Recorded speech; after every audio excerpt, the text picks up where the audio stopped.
o que vemos aqui é que realmente estava mudando toda uma história.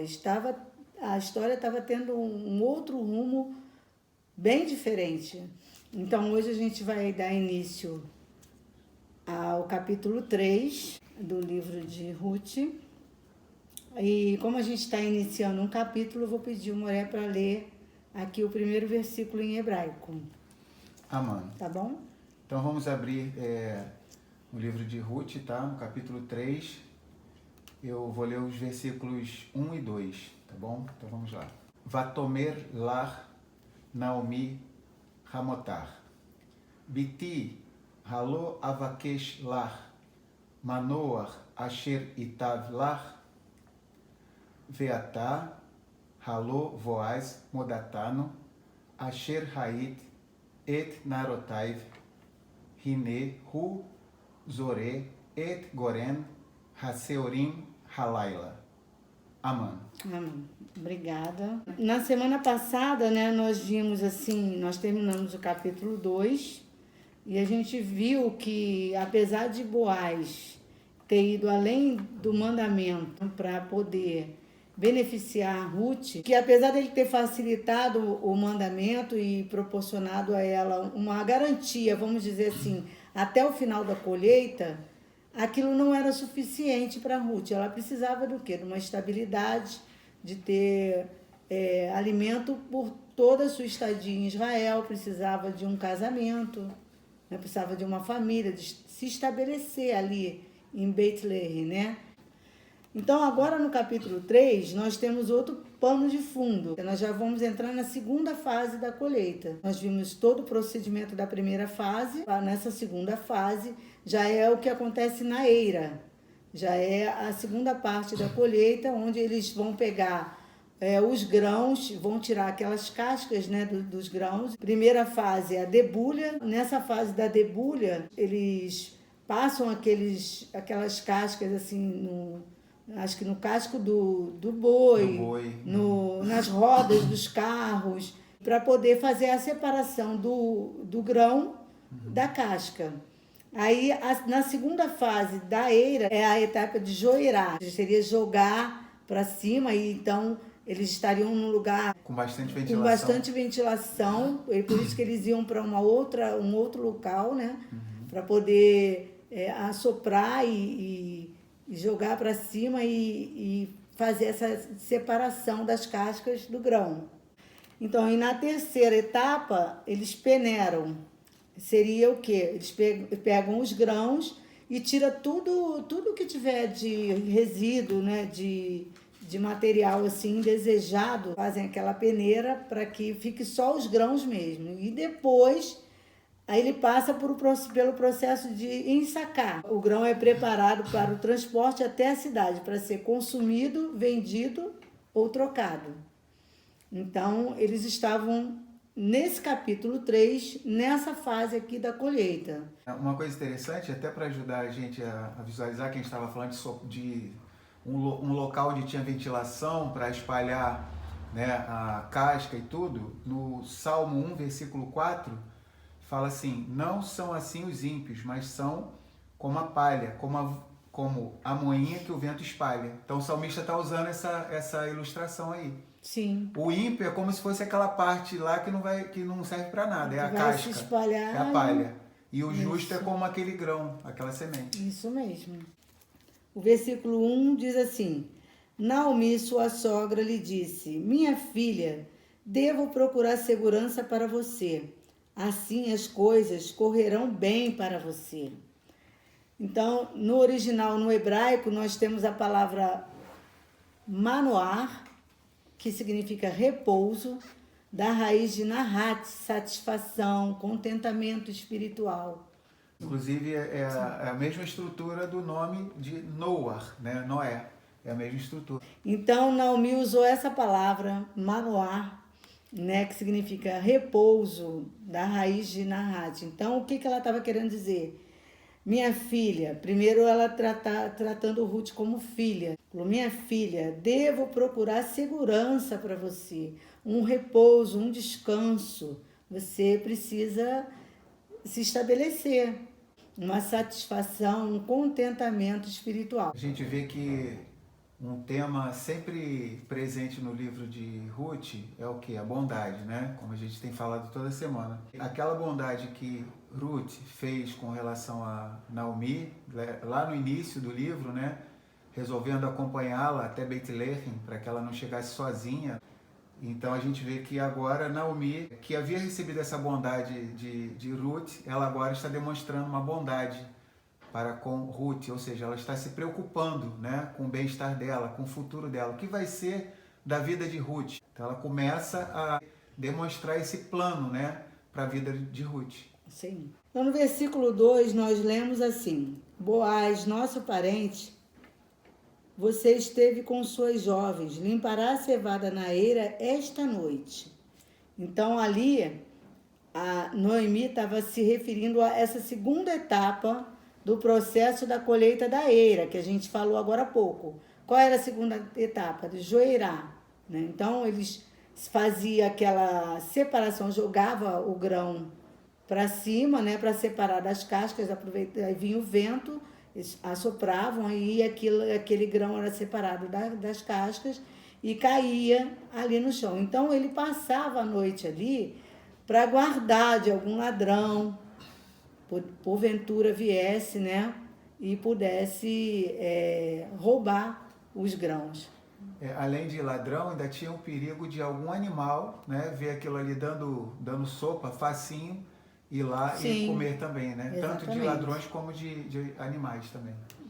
Então, no versículo 3, nós vamos ler assim: Por isso, banhe-se, unja-se, vista boas roupas e desça a eira, mas não revele sua presença ao homem até que ele tenha terminado de comer e beber. Então, nesse processo final da colheita, havia uma festa, né? Tinha tido todo um trabalho, que a gente está vendo desde o capítulo 2, então um trabalho de cortar, de juntar, de colher, e aí já ia para essa parte da debulha, então já estava no processo final para os grãos serem ensacados e levados para a cidade. Então eles festejavam aquele momento. Quando Naomi aconselha Ruth, né, num comentário judaico que eu li, eles dizem que ela preparou Ruth como que para um Shabat. Achei bem interessante, né? Também tem o aspecto de que eles acham que também uma outra possibilidade é que teria terminado os dias de luto de Ruth, né? Eles se baseiam naquela passagem de Davi, que está lá em 2 Samuel 12, 20, onde diz que ele pranteou lá, intercedeu pelo filho. Que ele havia perdido, ele tinha esperança de recuperar. Aí quando viu que não tinha mais jeito, né, que havia perdido, vamos lá. 2 Samuel, Shmuel Beit 2, 20, tá? Desde o 19 para a gente entender. Viu, porém, David que seus servos falavam baixo, e entendeu David que a criança era morta, pelo que disse David a seus servos: É morta a criança? E eles disseram: É morta. Então David se levantou da terra e se lavou, e se ungiu, e mudou de vestes, e entrou na casa de Yahuá, e adorou. Então veio à sua casa e pediu pão. E lhe puseram pão e comeu. Então, baseado nessa passagem, eles dizem que existe a possibilidade também dela ter orientado Ruth a colocar uma outra roupa, por conta que o luto dela, que já tinha passado 3 meses e o luto dela já havia terminado. Porém, como a gente está falando aqui, era uma festa. Tem todos esses aspectos, né? Então, assim, eu acredito que tudo é um conjunto. Realmente Naomi preparou ela como para um dia especial como o Shabat. Realmente poderia ter terminado o luto dela. O que vemos aqui é que realmente estava mudando toda uma história. A história estava tendo um outro rumo bem diferente. A gente vê, por exemplo, dentro dessa perspectiva de ela estar terminando o luto, seria uma sinalização visível para Boaz, né? Para que ele visse, né, de uma forma, aquilo bem visual mesmo, ou seja, bem simbólico, né? Porque quando a pessoa está de luto, já há um simbolismo, ou seja, ela não está acessível a um novo relacionamento. Então, a partir do momento que ela tirou aquela roupa, dentro dessa análise aí da perspectiva do luto que havia acabado, né? Dessa possibilidade. Dessa possibilidade, ou seja, seria algo que iria destravar já na mente do Boaz, ou seja, tipo assim, vamos dizer assim, ele sempre manifestou esse desejo de ajudar Ruth e agora ficaria sinalizado que ele teria mais liberdade. Isso. E o banhar-se também é bem plausível também, eles comentam que era um mikve que ela fez, né? Então, isso é um costume israelita, o mikve antes do Shabat, um mikve quando acaba o luto, né? Um mikve quando acaba o período de Nidá. Então, assim, tem várias situações que realmente eles fazem. E, se eu não me engano, nesse texto que você leu aí, parece que Davi se banhou. Eu não sei no original se ele fez o mikve. Não sei se... Depois tu dá uma olhada pra gente. O mikve é uma prática tão comum entre o nosso povo que teve lá a imersão, né? Que Yohanan Ramatibilo, João Batista fazia, e depois todos aqueles que crescem no Mashiach, ou seja, já é algo já da Torá, uma prática já, né, de fazer uma imersão. No versículo 4, nós vamos ler assim: quando ele se deitar, repare onde ele se encontra, mais tarde, descubra-lhe os pés e deite, ele dirá a você o que fazer. Então, nós percebemos que Naomi está orientando Ruth a fazer algo que ela sabia o que estava fazendo e que Boaz iria entender. Então, existe, né, uma cerimônia hoje chamada Halitzá, né, que era o ato de remoção do sapato do pé do irmão que deveria se casar com a viúva.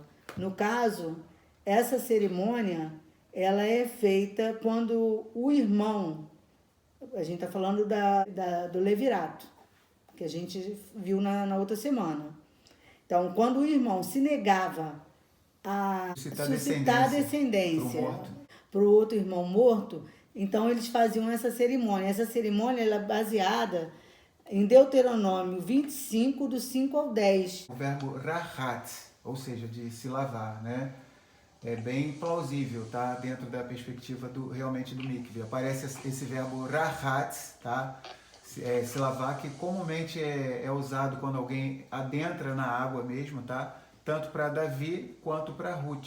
Eles acreditam que o corpo é o sapato da alma. Então, quando a pessoa morre, o filho nasce, né, através do irmão, do remidor, a pessoa continuasse nesse mundo através do filho. No caso, em outras palavras, o filho é a nossa continuidade. Então, ele dá continuidade à nossa existência. Então, assim, isso é fácil de entender. Nós estamos aqui, eu e o Moré temos o Davi e o Daniel. Se a gente morre, eles dão continuidade à nossa existência. Era essa a ideia. Levar adiante a zera, a semente. Isso. Então, como tinha esse entendimento de que o corpo era o sapato da alma, então, quando o outro irmão não queria, se recusava a suscitar descendência, quando não tinha um remidor, era como se você deixasse o outro descalço, tipo assim, você não desse ao seu irmão a oportunidade de continuar aqui nesse mundo, de ter uma semente dele aqui. Aquele lugar era um lugar, a gente viu que era um lugar de rochas e tudo, então era um lugar reservado. Então, ela teve todo o cuidado, porque ela poderia chegar e chamar Boaz e falar: olha, você é o remidor, aqui está Ruth, você não quer casar com ela, você tem visto que você tem se aproximado dela, tem ajudado ela, tem olhado com favor para ela. ela poderia ter feito isso, né? Mas por que ela não fez? Porque, na verdade, eles dizem que Naomi não tinha certeza. Então, para não expor Ruth, né, chegar assim, abertamente e falar, ela fez essa orientação para ela discretamente se deitar aos pés dele, descobrir os pés dele, porque ela sabia que ele ia entender, tanto é que ela fala, ele dirá a você o que fazer.